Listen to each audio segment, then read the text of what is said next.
Pennywise's origin story in IT shows the complex mythology behind the terrifying horror movie monster. Pennywise the clown is a supernatural foe who has all kinds of nightmarish powers at his disposal to terrify his victims. The residents of Derry, Maine are visited by Pennywise every 27 years, exploiting the greatest fears of his victims who tend to be the youngest and most vulnerable citizens of the cursed town.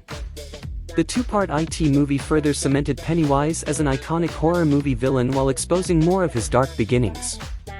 Pennywise works as a mystery to his victims, making it all the more terrifying when they are confronted with his incredible power and seemingly unrelenting nature. However, the iconic clown persona that appears to George in the sewer in the first movie is just scratching the surface of the truth behind Pennywise. From where this evil being came from to its terrifying true form, there are a lot of details to be explored in Pennywise's origin story. Despite his iconic and unsettling appearance, Pennywise is not a clown but rather an ancient, evil being that is perhaps as old as the universe itself. In the novel, the entity IT/Pennywise's real name is Bob Gray. Bob Gray isn't human and shares the same origin as IT. The human name was a touch of surrealism on King's part seen in other novels, offering a juxtaposition to the long unpronounceable names of similar cosmic beings from Lovecraft novels like Nyarlathotep or Ghatanothoa. The films chose to drop this to an extent, as it doesn't translate as well to screens. IT comes from the void that contains the entirety of existence. This space beyond space in Pennywise's origin story is called the Macroverse, also referred to as the Todash Darkness in Stephen King's Dark Tower novels. IT's home dimension is a realm that sits alongside ours in the Macroverse, and Pennywise's specific corner of cosmic real estate is called the Deadlights. At some point, Pennywise left Deadlight and traveled across the Macroverse, entering our universe. Pennywise arrived on Earth in a cataclysmic event millions of years ago. He landed in the section of what would become North America, specifically where the town of Derry, Maine, eventually comes to be built. Pennywise slumbered beneath the earth for millions of years, awaiting the arrival of humankind. When the town of Derry was built in 1715, IT awoke and began a cycle of feeding on the fears of the people of Derry and then resuming hibernation for cycles of 27 to 30 years. The clown in IT doesn't technically eat kids, it consumes their fear, but the process is fatal. Pennywise/IT preys on the children of Derry because their fears are easier to manifest into a physical form and harvest. King decided for IT to predominantly take the shape of Pennywise the dancing clown because he believes clowns scare children more than anything else in the world. IT influences the adults of Derry to passively ignore it and not interfere with his attacks on Derry's children. However, he's not above consuming adults when the mood strikes. Because IT manipulates the minds of the people of Derry, they don't dwell on the tragedies that occur. Therefore, despite the number of children who go missing, adults just passively post new missing photos over the old ones and continue on as if nothing is wrong. Pennywise isn't just responsible for spates of missing children every 27 to 30 years though.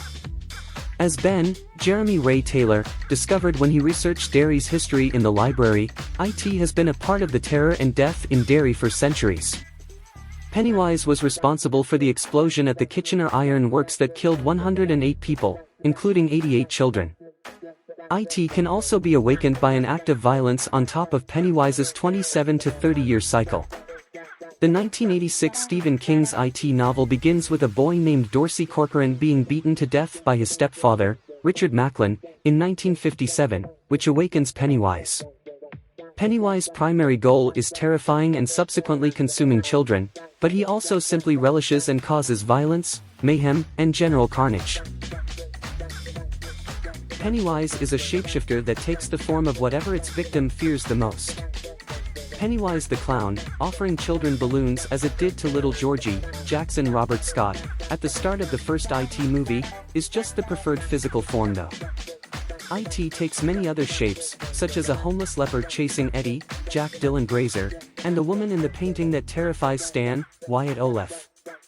In the novel, IT takes on even more shapes, like a giant spider and several famous monsters the producers of IT don't have the cinematic rights to.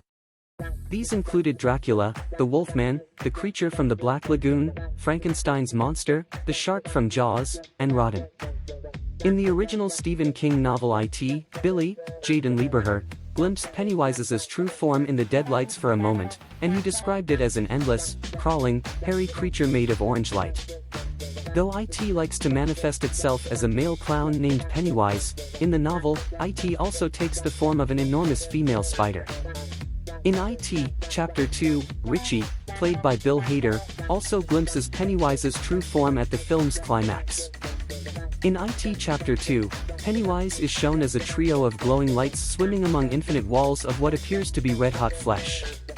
The experience is enough to cause Richie's eyes to roll back in his skull, and viewing the deadlights nearly kills him.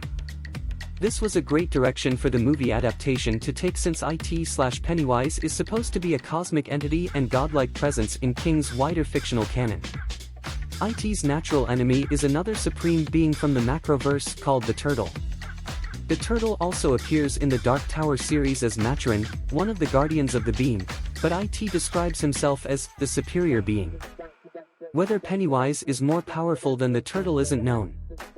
However, the fact it's debatable in the context of Matron being one of the entities holding King's cross-title fictional reality together is a testament to Pennywise being truly powerful.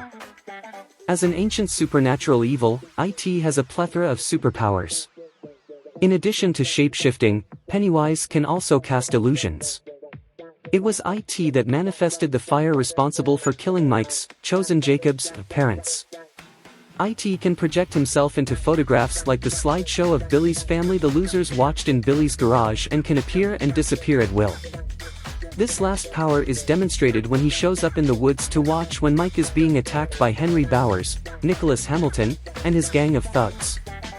Pennywise's most lethal power is the ability to manipulate how people perceive reality, which is how IT got away with centuries of violence.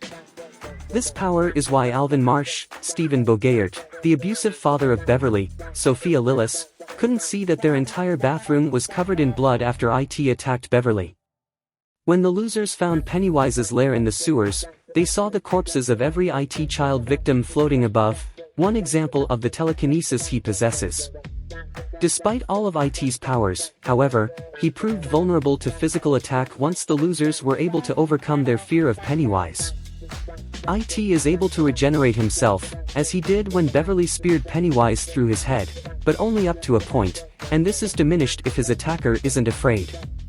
After the amount of physical damage he took from the combined and emboldened losers, Pennywise had to retreat to the bowels beneath Derry to go back to slumber and regenerate for 27 years.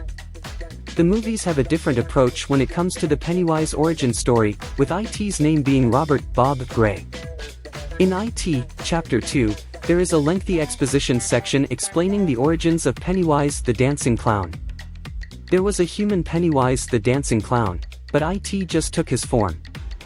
In the movie canon, Pennywise the Dancing Clown was a real person whose image IT decided was terrifying enough for its needs.